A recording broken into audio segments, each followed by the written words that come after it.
Hello and welcome to Let's Master English. I'm Sarah, and I am so happy you are here with Peter and me today. Today, we are talking about the number one problem that almost every B1 learner has, the invisible wall that stops you from speaking fluently. I know that moment when you know the words and the grammar, but you can't say anything because your brain is busy translating. Today, we say stop translating. Think in English instead. It sounds impossible, but it's a skill you can learn by training your brain.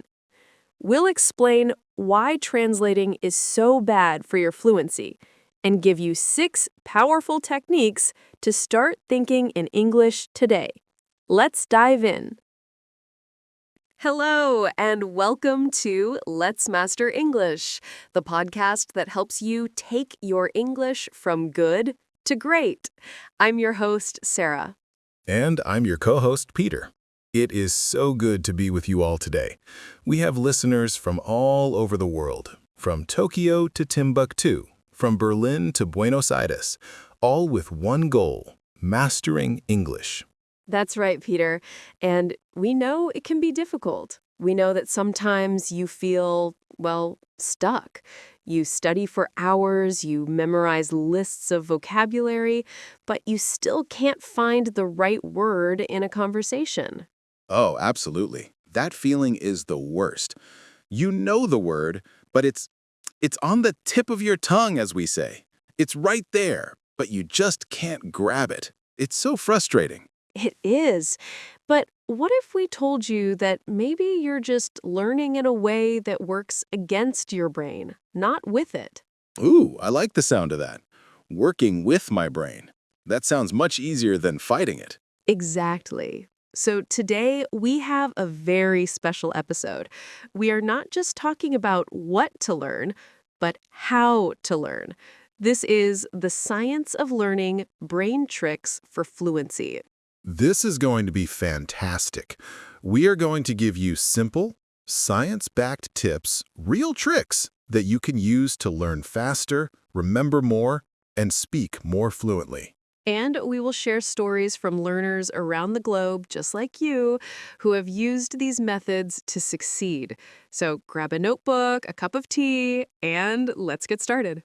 All right, Peter, let's start with the most important fundamental idea. It's a big scientific word, but the idea is very simple. The word is neuroplasticity. Whoa, Sarah, that's a $5 word right there. Neuroplasticity. It sounds very complicated. It does, but all it means is that your brain is not fixed. It is not a rock. It is more like plastic or clay or even a muscle. Every time you learn something new, you're physically changing your brain. You mean right now, as our listeners are understanding these words, their brains are changing? Exactly. You're building new pathways, new connections, like building a new road in a forest. The first time you walk that path, it's difficult. There are trees and bushes in the way. I know that feeling. The first time I tried to understand the present perfect tense, it felt like a very dark forest. Me too. But if you walk that same path every day, what happens? Well, the path becomes clear. It gets wider. It becomes easier and easier to walk. After a while, it's not a path anymore. It's a road. You can walk it without even thinking. And that is fluency. Fluency is just a well-used path in your brain. Neuroplasticity is the proof that you can learn English. It doesn't matter if you are 15 years old or 65 years old. Your brain is designed to change. That is so encouraging. So many learners think, I'm too old to learn a language, or I'm just not a language person. That's a myth. There is no such thing as a language person. There are just people who have built stronger paths. The science is clear. Anyone can learn. So, If neuroplasticity is true, what is the trick? How do we use this idea? The trick is consistency, because the path only gets clearer if you walk on it often. So studying for 5 hours just one time on a Saturday, that's not very effective. No, that's like trying to build the whole road in one day with dynamite. You'll make a mess, and you'll be exhausted. It's much, much better to study for just 20 minutes every single day. 20 minutes every day is better than 5 hours on one day. 100%. That daily practice tells your brain, hey, this path is important. Let's keep it clear. This is how you build a strong habit and a strong pathway. I love that. Let's look at a real-world example. We got an email from a listener, Kenji from Osaka, Japan. Yes, Kenji is a B1 learner, and he's an accountant. He has a very busy job and a family. He told us he has no time to study. But he does have a 30-minute train commute to work every day. So what does he do? He uses 20 of those minutes for English. He doesn't try to study grammar. He just listens to a podcast, like this one, or reads a short news article in simple English. He does this every morning, Monday to Friday, and in the evening, on his way home, he uses 10 minutes to review what he learned. That's it. Just 30 minutes a day. But he has done it for 6 months. He said, Peter, at first, I understood maybe 50%. Now, I understand 80 or 90%. My listening has improved so much, and I didn't even feel like I was studying. It's just a habit, like brushing my teeth. That is a perfect example of using neuroplasticity. Kenji is walking on that listening path every single day, and his brain has built a highway. So, brain trick number 1, be consistent. Don't be a hero for one day. Be a regular person every day. 15 or 20 minutes daily is more powerful than a marathon session once a week. Your brain needs that daily signal. Okay, so we're building paths with consistency. But, Peter, I have a problem. I learn a new word, and then 2 days later, poof, it's gone. Are you talking about my brain? I think you're talking about my brain. I learned 20 new words on Monday, and by Wednesday, I can only remember 3. It's so frustrating. This is completely normal. It has a scientific name, the forgetting curve. The forgetting curve? It sounds sad. It is. A scientist named Hermann Ebbinghaus discovered that we forget things very, very quickly. After just one day, you might forget 50% of what you learned. After 1 week, you might forget 90%. 90%? That is terrible. Why, brain? Why? Your brain is not trying to be mean. It's just being efficient. It's like a very strict office manager. If you get a new piece of information, like the word ephemeral, your brain says, is this important or is it junk mail? And if you don't use the word ephemeral again? Your brain says, junk mail, and throws it in the trash. It needs to make space for important information, like where you left your peas or your boss's name. So how do we tell our brain, no, this word is important, don't throw it away? We use our next brain trick, spaced repetition. Spaced repetition. Okay, repetition means repeating. Spaced means with space. Exactly. You review the information at the perfect moment, just before you forget it. Ooh, that's clever. It's like the word is falling into the trash can, and right before it falls in, you grab it and say, no, I need this. Perfect analogy. And every time you save that word, your brain says, oh, okay, she really needs this word. I will keep it for longer this time. The forgetting curve becomes less steep. So let's make this practical. I learned the word ephemeral today. What do I do? You don't review it 100 times today. That's a waste of time. You review it tomorrow. Okay, I review it tomorrow. Then what? Then you wait a few more days. Maybe you review it again in 3 days. Then you wait a week. Then you wait 2 weeks. Then a month. The space between the repetitions gets bigger and bigger. Yes, you are strategically telling your brain, this is important, this is important, this is important, at the exact moments it tries to forget. This sounds like a lot of work to organize. How do I know when to review each word? Well, you could use a simple box system. It's called the Lightner system. You get 5 boxes. Box 1, review every day. Box 2, review every 3 days. Box 3, review every week. Box 4, review every 2 weeks. Box 5, you learned it. Review every month. So I make a flashcard, I get it right, it moves to the next box. If I get it wrong? It goes all the way back to box 1. Oh, that's tough, but it makes sense.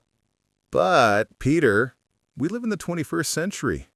We have technology. Of course, there's an app for that. There is, many apps in fact.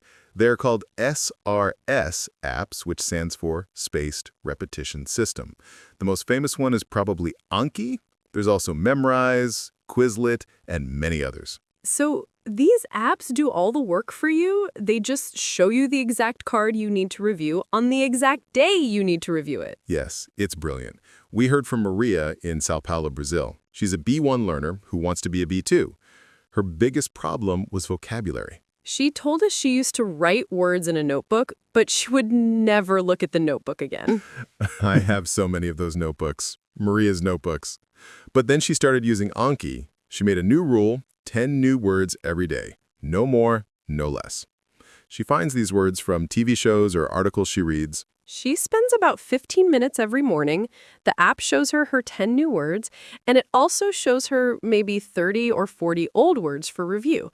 The app calculates the space for her. She has been doing this for 4 months. Let's do the math. 10 words a day, 30 days in a month, 4 months. That's 1,200 new words. 1,200 words that she actually remembers. She told us, it feels like magic. Words I learned 3 months ago just pop into my head when I'm speaking. I'm finally moving to B2. That is not magic, Maria. That is science. So, brain trick number 2, use spaced repetition. Stop cramming. Cramming is trying to learn everything at once.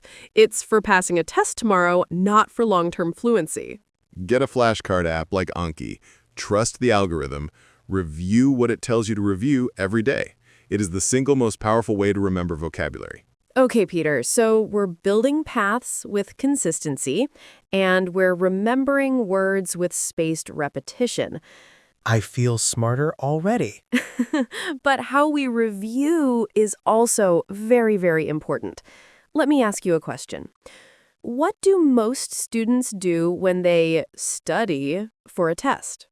Oh, I know this. They take their notebook and they read it. Yep. And they take their textbook and they read it again. Yep. And maybe they take a highlighter. Ooh, I love highlighters. And they make the whole page yellow. So much yellow. We all do this. This is called passive review. Reading, listening, watching. It is passive. Your brain is just receiving information. It feels productive. It feels like I'm working hard. It does, but the science shows it's actually a very ineffective way to learn. It's too easy for your brain. Your brain looks at the highlighted page and says, oh yeah, I know this. I remember this. No problem. But does it really know it? No, it just recognizes it. Recognizing is not the same as remembering. This is a big problem. So what is the alternative? The alternative is our third trick, active recall. Active recall. Okay, active is the opposite of passive. Recall means to bring back, like to pull the information out of your brain. Exactly. Instead of putting information in, you force your brain to pull information out. This is the real work. This is the heavy lifting for your brain. It sounds hard. It is hard, and that is why it works. Remember our path in the forest? Passive review is like looking at a picture of the path. Active recall is forcing yourself to walk the path without a map. So every time you force your brain to find an answer, that connection gets stronger? 10 times stronger. It's like a mini test. Studying is testing. The test is not the enemy. The test is the study method. Okay, this is a big idea. How do we do this? Give me some practical examples of active recall. The easiest one is flashcards. When you look at the front of a flashcard, your brain has to actively recall the answer on the back. That is active recall. Ah, so that's why Anki and spaced repetition work so well. They combine two powerful tricks, spaced repetition and active recall. It's a super method. But you don't need flashcards. Here's another way. You just read an article or you just finished this podcast. What do? I read it again? Wrong. That's passive. No, you put the article away, you take a blank piece of paper, and you try to write a short summary of the main ideas. Oh, that is much harder. Yes, your brain will hurt. You will think, what was that second tip? You will struggle. And that struggle is what builds the memory. That struggle is the learning. I love that. The struggle is the learning. What else? Here's a great one. It's sometimes called the Feynman technique, named after a famous physicist. You learn a new grammar point, for example, the difference between for and since. Okay, I have studied this. Now you have to teach it to someone else. Teach it? But I'm just a B1 learner. It doesn't matter. Find a friend, your partner, your mom, or even your cat or your dog. My dog? Yes. We have a listener, Lars, from Hamburg, Germany. He told us this is his favorite method. He has a golden retriever named Klaus. Okay.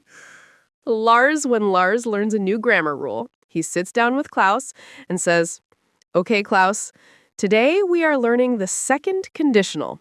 It is for unreal situations in the present or future. For example, if I had $1 million, I would buy you a solid gold doghouse." This is hilarious, but I see the point. To teach it, he has to find the simple words. He has to organize the information in his head. He actively recalls the rule. And if he can't explain it simply, it means he doesn't understand it yet. So he goes back to the book, studies that one part again, and then tries to explain it to Klaus again. Klaus is probably the most well-educated dog in all of Germany. He must be, but Lars's grammar is now fantastic. He is forcing active recall. So brain trick number 3, practice active recall. Stop rereading and highlighting. Start testing yourself. Number 1, use flashcards. Number 2, write summaries of what you read or hear.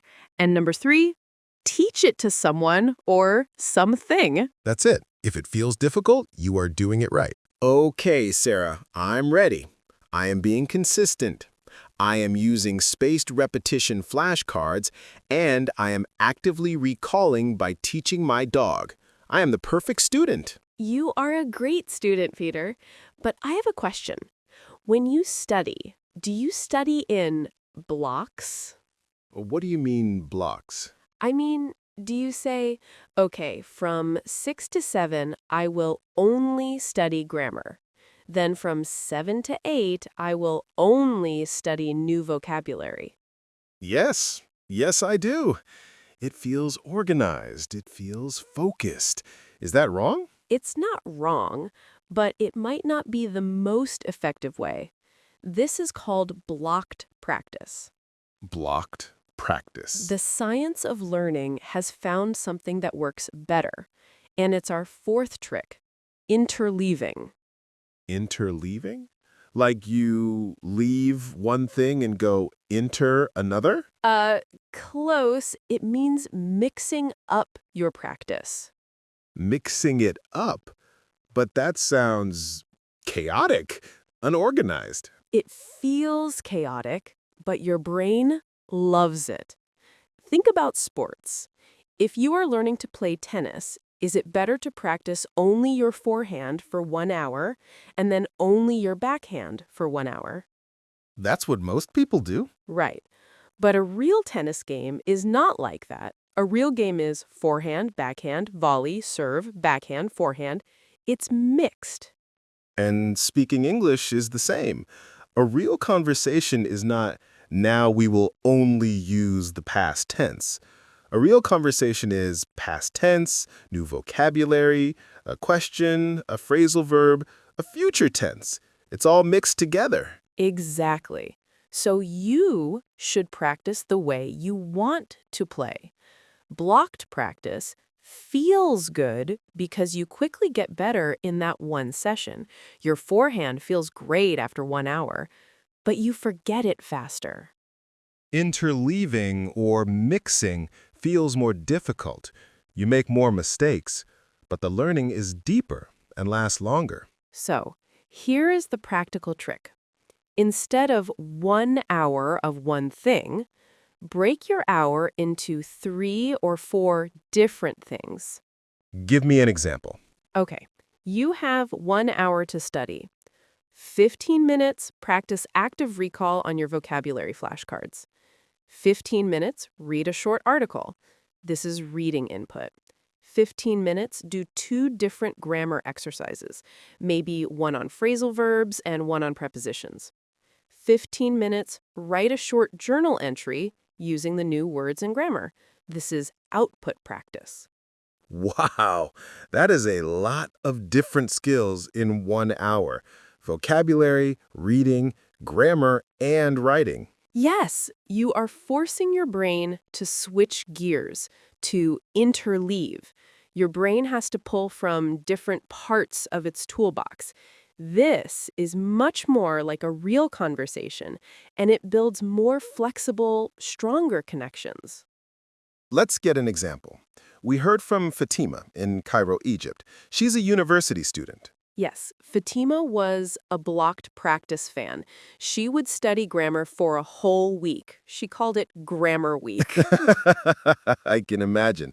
On Monday, she studied past simple. On Tuesday, past continuous. Exactly. And she said she was so bored. She was starting to hate English. So she tried interleaving, but she gave it a fun twist.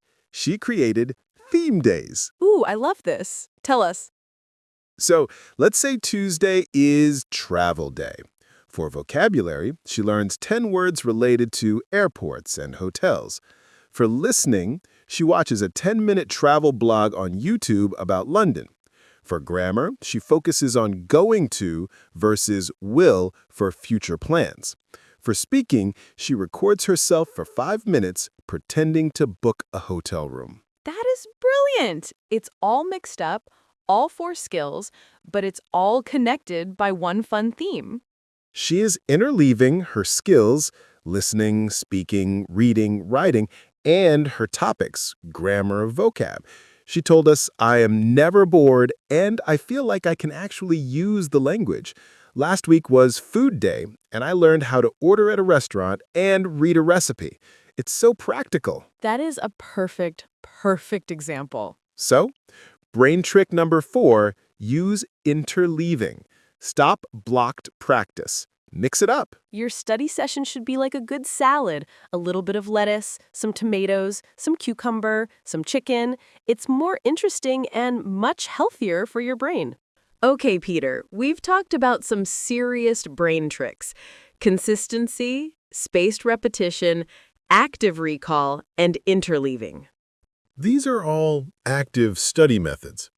But what about just reading or watching movies? Is that useful at all? That is a fantastic question, and the answer is yes. It is not just useful, it is essential. This is our 5th concept, and it comes from a famous linguist named Stephen Krashen. He calls it comprehensible input. Comprehensible means you can understand it. Input means information coming in, reading and listening. So, comprehensible input is simply listening to or reading English that you can mostly understand. Mostly understand. What does that mean? It means it's not too easy. If you understand 100%, you are not learning, you're just reviewing. And it's not too hard. Absolutely. This is the biggest mistake learners make. They are B1, but they try to read Shakespeare or watch a complex medical drama on TV. They understand 30%. And what happens? They give up. They feel stupid. They think English is too hard, but the problem isn't the English, it's the material. So what is the sweet spot, the just right level? The rule of thumb is that you should understand about 70 to 90% of what you are reading or hearing. Ah, so you understand most of it from the context, but there are still some new words, some new grammar structures that you are learning naturally. Precisely. Your brain acquires language this way almost unconsciously. You are so focused on the story or the information that you don't even realize you are learning. This is the opposite of active recall. This is learning while relaxing. Yes, and you need both. You need the hard, active study, like active recall, and you need the fun, relaxed acquisition, like comprehensible input. So what is the trick here? The trick is to find material that you love at the right level. The love part is really important. If you hate politics, don't read political news articles. Yes, if you love basketball, read sports blogs about basketball. If you love cooking, watch cooking shows. And find it at your level. This is called extensive reading and listening. Extensive means a lot. The goal is not to understand every word. The goal is volume and enjoyment. Don't stop to look up every word in the dictionary. Please don't. That is intensive reading. That is study. That is also useful, but it's different. For extensive reading, you just want to understand the main story. If you see a new word,